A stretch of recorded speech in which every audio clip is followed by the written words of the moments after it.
À occasion spéciale, déploiement inédit, la mosquée Fadil Sisabassa Douala était le théâtre ce vendredi 24 janvier 2020 d'une cérémonie unique et historique, symbole et démonstration palpable du vivre ensemble. L'installation du comité d'éthique musulman de l'association de la communauté du Grand Nord du Voury, la CGN. Sous la supervision du docteur Mohamedou Bayrou Fadil, la CGN a pour la circonstance convié les autres membres non musulmans de l'association et plus encore à prendre part à l'événement qui se déroulait dans la mosquée. C'est ainsi que l'on pouvait apercevoir en très bonne place le bureau du comité d'éthique chrétien de la dite association amené par le docteur Simon Diaoué, en homme comme en plusieurs, des chrétiens à la mosquée. C'est donc dans une mosquée pleine à craquer et sous le regard vigilant des chefs traditionnels et autorités religieuses que le tout nouvel imam central se verra remettre par les présidents du Conseil des sages de la CGN, Sa Majesté Abdul Nasir Katché et Sa Majesté Soaibou Oumara, la canne de commandement et par la suite le turban, marquant de ce fait son entrée en fonction.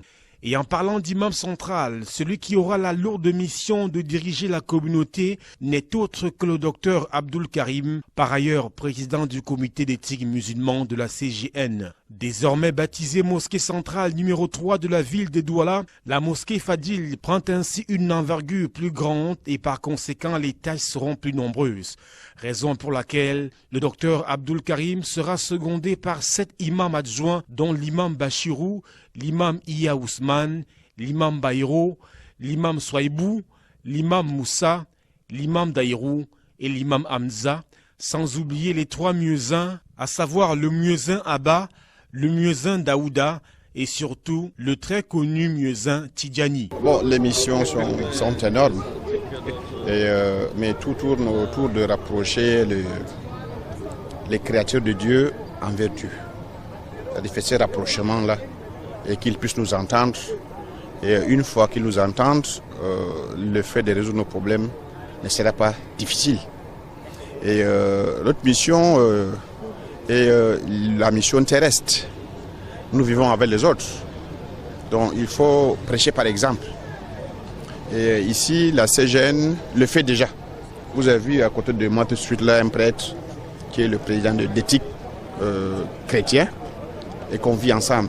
Toujours dans cet esprit de rassemblement, la mosquée centrale numéro 3, mosquée Fadil, va convoquer l'assistance au retour à l'orthodoxie dans le traitement des morts.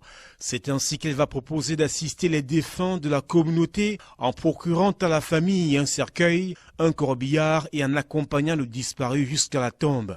Une initiative qui vise à rompre radicalement avec les pratiques aujourd'hui courantes, contraignant les familles, déjà bien démunies, à débourser des sommes faramineuses pour enterrer leurs morts. Ce retour aux sources obéit aux prescriptions d'Allah pour qui l'enterrement doit être un moment de compassion, de volontariat, de bénédiction, bref, de paix. Cette paix pour laquelle les nombreux imams se sont réunis un peu plus tôt à la mosquée, lisant 7 fois le Coran en implorant Allah de veiller sur le Cameroun et ses dirigeants, priant pour la stabilité et le retour rapide à la normale dans les différentes zones en conflit sur l'étendue du territoire national. La cérémonie de ce 24 janvier était également l'occasion des prières de remerciement au chef de l'État, Paul Biya, pour la confiance renouvelée aux filles et fils du Grand Nord dans les différentes institutions de la République. Les extrêmes nord qui vivent dans le Voury ont voulu en cette journée prier pour la paix. La paix dans nos cœurs, la paix dans nos foyers, la paix dans nos villes et la paix dans notre pays qui traverse des moments difficiles. Et quand on prie pour la paix, comme Dieu dit dans le Coran, de chaque épreuve, on peut sortir meilleur. On prie pour que le Cameroun et les Camerounais sortent meilleurs de cette épreuve-là. Que l'amour soit ce qui nous réunisse, qu'on apprenne, comme disent tous les livres saints, et la Bible, et le Coran, et même la Torah. La base, c'est aime ton prochain comme toi-même. Apprenons à nous aimer nous-mêmes pour pouvoir aimer les autres. Présent à la cérémonie, le sous-préfet de l'arrondissement de Douala 3e, représentant personnel du préfet du Voury empêché, va souligner le caractère multiculturaliste et laïque de l'événement qui transcende les obédiences religieuses, ce qui est tout à l'honneur de la CGN. Laurent Aïssim Vogo fera savoir qu'il faut concilier spiritualité et engagement politique, invitant, tout comme Sa Majesté Abdul Nassir Kadché et le superviseur général de la CGN, le docteur Mohamedou Bayrou Fadil, le plus souvent les uns et les autres à tous aller voter le 9 février prochain à l'occasion du double scrutin municipal et législatif afin d'aider mieux de participer à la consolidation des institutions de la République, une République que l'on souhaite paisible.